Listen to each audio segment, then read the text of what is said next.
Hi everyone. ഇന്ന് നമ്മുടെ ഇപ്പോൾ അത് ബോളം ബോളം എന്ന് പറയുന്ന സിനിമയിലെ നായികയായിട്ട് എത്തുന്ന ആലിയാണ്. വെൽക്കം. എന്തൊക്കെയുണ്ട് വിശേഷം? Thank you. സുഖമായിട്ടിരിക്കുന്നു. പുതിയ വിശേഷം, സിനിമ ഇറങ്ങാണ്. ജൂലൈ 3 തിയേറ്ററിലേക്ക് എത്തുകയാണ് ബോളാഗോളം. അത് തന്നെയാണ് പുതിയ വിശേഷം. ഓക്കെ, അപ്പൊ ഈ ബോളാഗോളത്തില് നായികയായിട്ട് നമ്മുടെ മുന്നിൽ എത്താൻ പോകുന്നത്, അതിലേക്ക് എങ്ങനെ വരുന്നത്? ബോളാഗോളം എന്ന് പറയുന്ന മൂവിയിലേക്ക് ഇതിന്റെ ക്യാമറാമാൻ ഷമീർ ജിബ്രാൻ ആണ് എന്നെ ഇൻവൈറ്റ് ചെയ്യുന്നത്, കാസ്റ്റ് ചെയ്യുന്നത്. ഇങ്ങനൊരു പ്രോജക്റ്റ് ഉണ്ട്, ഇതാണ് ക്യാരക്ടർ. ഒരു 15 days ഷൂട്ട് വരും. പെരിന്തൽമണ്ണ മലപ്പുറം ആണെന്ന് പറഞ്ഞിട്ട് അദ്ദേഹമാണ് കോൾ ചെയ്യുന്നത്. അപ്പൊ ഇന്നത്തെ ക്യാരക്ടറിനെ പറ്റി പറയാമോ? ക്യാരക്ടർ മാറുന്ന മലബാറിലെ പെണ്ണുങ്ങളുടെ ഒരു പ്രതീകമാണ് ഹസി. എന്റെ ക്യാരക്ടറുടെ പേര് ഹസി എന്നാണ്.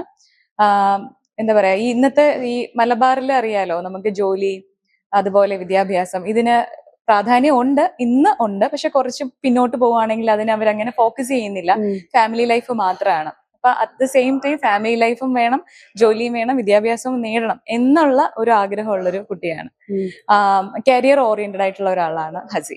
ലൈക് പൊതുവെ ഇപ്പൊ ഇങ്ങനത്തെ ടൈപ്പ് ഒരു ക്യാരക്ടർ വരുമ്പോ, അല്ലെങ്കിൽ ഇങ്ങനത്തെ ഒരു മനോഭാവം വരുമ്പോ ഫെമിനിസം ആണെന്ന് പറഞ്ഞ കുറ്റപ്പെടുത്തിയിട്ട്, അല്ലെങ്കിൽ നമ്മള് ഫെമിനിസത്തിന്റെ പേരിൽ അഹങ്കാരം കാണിക്കുന്നു എന്ന് പറഞ്ഞിട്ട് പറയാറുണ്ട്.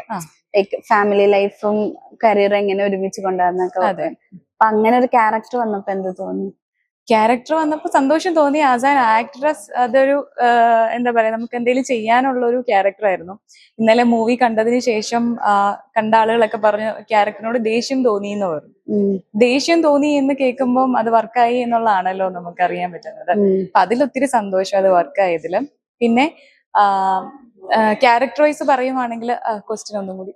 ലൈക്ക് ഈ പറഞ്ഞ ഫെമിനിസം എന്ന് പറയുന്നത്, ഓക്കെ പറയാം. അതായത് ഫെമിനിസം എന്ന് പറഞ്ഞു കഴിഞ്ഞാൽ കുറച്ച് ആളുകളുടെ ഒരു ഇടയിലുള്ള ഒരു തെറ്റിദ്ധാരണ എന്ന് പറഞ്ഞാല് പുരുഷ വിരോധിയാണ് എന്നുള്ളതാണ്. ശരിക്കും അങ്ങനെ ഒരു മീനിങ്ങേ അതിനില്ല. നമുക്കൊരു ജോലി വേണം, നമുക്ക് സാലറി ഏൺ ചെയ്യാൻ പറ്റണം, നമുക്ക് വീട്ടിലെ കാര്യങ്ങൾ നോക്കാൻ പറ്റണം, ഇഷ്ടമുള്ള ഒരു സാധനം വാങ്ങാൻ പറ്റണം, ഇഷ്ടമുള്ള അടുത്ത് പോകാൻ പറ്റണം. ഇത് ചെയ്യുന്നതാണ് ആക്ച്വലി നമ്മൾ ഈക്വൽ റൈറ്റ്സ് ആണ്. പുരുഷന് എന്ത് ചെയ്യാൻ പറ്റുമോ അത് സ്ത്രീകൾക്കും ചെയ്യാൻ പറ്റണം എന്നുള്ള റൈറ്റ്സ് മാത്രമാണ് നമ്മൾ ആവശ്യപ്പെടുന്നത്. അല്ലാണ്ട് ഒരിക്കലും ഫെമിനിസം ഒരിക്കലും ഒരു ആണിന് മുകളിലോ അല്ലെങ്കിൽ ആണിന് താഴെയോ അല്ലെങ്കിൽ അവർക്ക് ഓപ്പോസിറ്റോ ആയിട്ടുള്ള ഒരു ക്യാരക്ടർ അല്ല ശരിക്കും. അപ്പൊ നേരത്തെ പറഞ്ഞല്ലോ, ഈ മൂവി കണ്ടു, പ്രിവ്യൂ ഷോ കണ്ടപ്പോ ചിലർക്കെങ്കിലും ദേഷ്യം തോന്നി എന്നുള്ളത്. അപ്പൊ എനിക്ക് പേഴ്സണലി ഞാൻ മൂവി കണ്ടു, പ്രിവ്യൂ ഷോ കണ്ടു. അപ്പൊ എനിക്ക് തോന്നിയൊരു കാര്യം, ലൈക്ക് ഇപ്പൊ നേരത്തെ പറഞ്ഞു, മാറുന്ന ആ ഒരു കാലഘട്ടം കാണിക്കാൻ മലബാറത്തെ അവസ്ഥ കാണിക്കുന്ന ഒരു ക്യാരക്ടറാണ്. പക്ഷെ അതില് കുറച്ചുകൂടെ ഫീൽ ചെയ്യുന്നത് നമുക്ക് നായകനെ കുറച്ച് ഒരു എംപത്തി തോന്നണം, നായിക കുറച്ച് വില്ലൻ, ആ ഒരു ലൈക്ക് മനസ്സിലാക്കുന്നില്ല, അണ്ടർസ്റ്റാൻഡിങ് ഇല്ല, നായകനോട് ഒരു സിമ്പത്തി, ആ ഒരു സംഭവം നമുക്ക് വരുന്നല്ലോ. അപ്പൊ ഈ പറയുന്ന നേരത്തെ പറഞ്ഞ ഒരു വ്യൂ പോയിന്റ് അവിടെ മനസ്സിലാക്കും, അല്ലെങ്കിൽ അവിടെ തോന്നും, ഓഡിയൻസിന് കണ്ട മനസ്സിലാവുന്ന തോന്നുന്നുണ്ടോ? ഓഡിയൻസിന് ഇതാണ് നമ്മൾ എയിം ചെയ്യുന്നത്. അതായത് ഒരു ജോലി വേണം, ഇത് വേണം എന്നുള്ള അതല്ലേ ചോദിക്കുന്നത്. ശരിക്കും പറഞ്ഞു കഴിഞ്ഞാൽ ഇങ്ങനെയുള്ള ആളുകളും ഉണ്ട്. മീൻസ് ഇപ്പോ ഹസ്ബൻഡിനെ സപ്പോർട്ട് ചെയ്യുന്ന ആളുകളും ഉണ്ട്.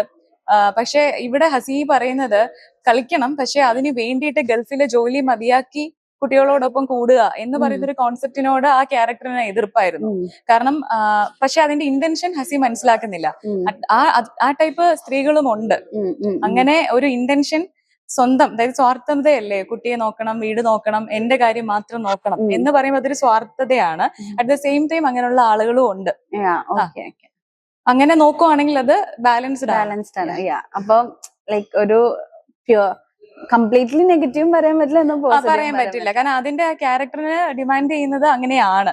പിന്നെ ഫൈനലി അത് മനസ്സിലാവുന്നുണ്ട് എന്തായിരുന്നു ഇന്റൻഷൻ എന്നുള്ളത്. അപ്പൊ അഖിലാണല്ലോ നായകനായിട്ട്. എങ്ങനെയുണ്ടായിരുന്നു ആളുടെ എക്സ്പീരിയൻസ്? ഫിലിം കണ്ടെന്നല്ലേ പറഞ്ഞത്. അപ്പൊ ഫിലിമിൽ എന്തായിരുന്നു അതേ ക്യാരക്ടർ തന്നെയാണ് എനിക്കും ആ സെറ്റിൽ തോന്നിയത്. അങ്ങനെ ഓവറായിട്ട് ആരോടും അങ്ങനെ സംസാരിക്കില്ല, കമ്മ്യൂണിക്കേറ്റ് ചെയ്യില്ല. സംസാരിക്കും, വളരെ ആള് സൈലന്റ് ആണ്, വളരെ മിതമായിട്ടാണ് സംസാരിക്കുന്നത്. ക്യാരക്ടറിൽ എങ്ങനെയായിരുന്നു ആ ഒരു സൈലൻസി അഖിലിന്റെ പേഴ്സണൽ ക്യാരക്ടറിലും ഉണ്ടെന്നാണ് തോന്നുന്നത്.